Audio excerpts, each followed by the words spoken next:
Here is a long, emotional, deeply engaging story written in plain paragraphs, with a powerful hook, smooth pacing for a 40-minute YouTube video, and a soft call to action naturally woven into the narrative. No headings. Just pure storytelling. I saved this seat for you. The tiny voice came from a corner of the cafe, shy, trembling, full of hope.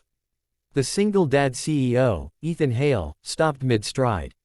He had been lost in emails, deadlines, and the crushing weight of a life that rarely gave him room to breathe. But those 5 words made him lift his head, and when he looked over, he saw her. A little girl in a wheelchair. Her hair tied in a pink ribbon. Her legs covered with a soft fleece blanket. A drawing pad on her lap. And a bright, lonely smile that looked like it hadn't been returned by anyone in a long time. I saved it for you, she repeated, her eyes widening as if afraid he wouldn't believe her.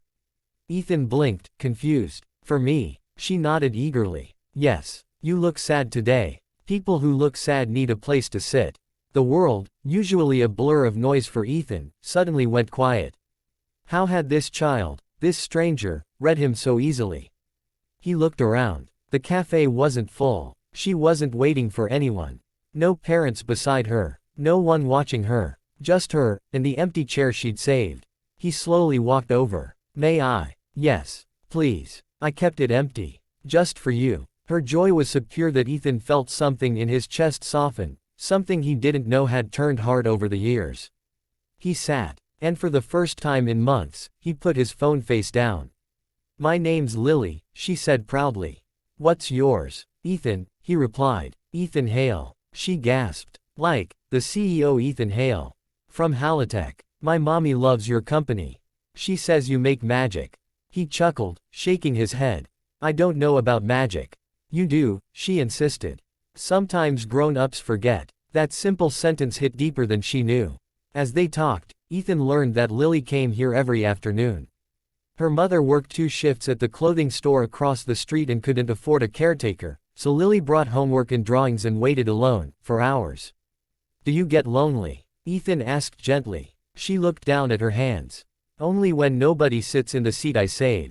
That moment cracked something open inside him.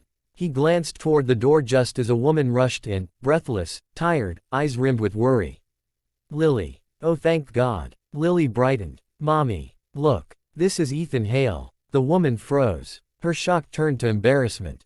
Sir, I'm so sorry, I didn't know she bothered you.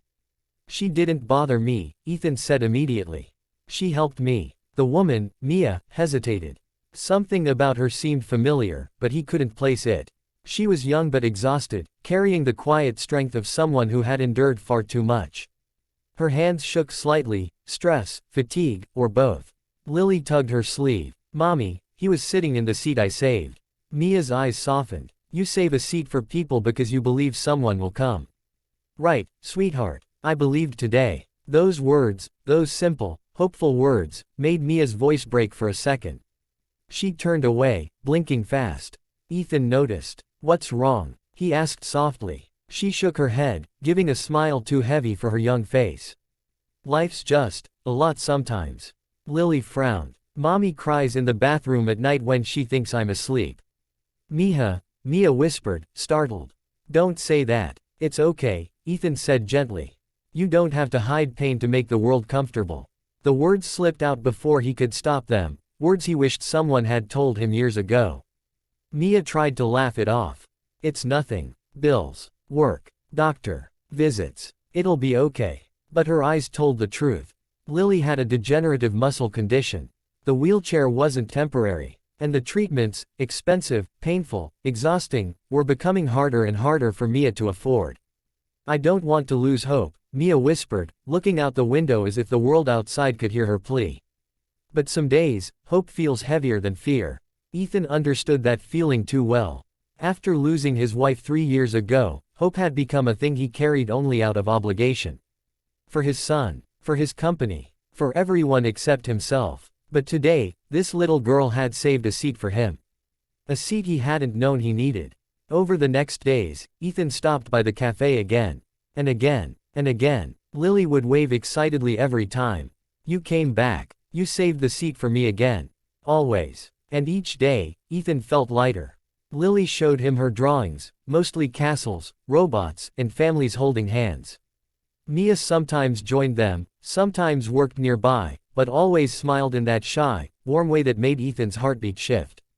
One evening, when the autumn sky turned gold, Ethan brought someone with him, his son, Noah, a quiet 9-year-old still carrying grief in gentle silence. Lily waved at him like they'd known each other forever. "Hi. I saved 2 seats today." Noah blinked in surprise. "For us." "Yes." Lily giggled. "Friends should sit together." And just like that, they did. The cafe became their safe place. Their little world. But reality, cold, unforgiving.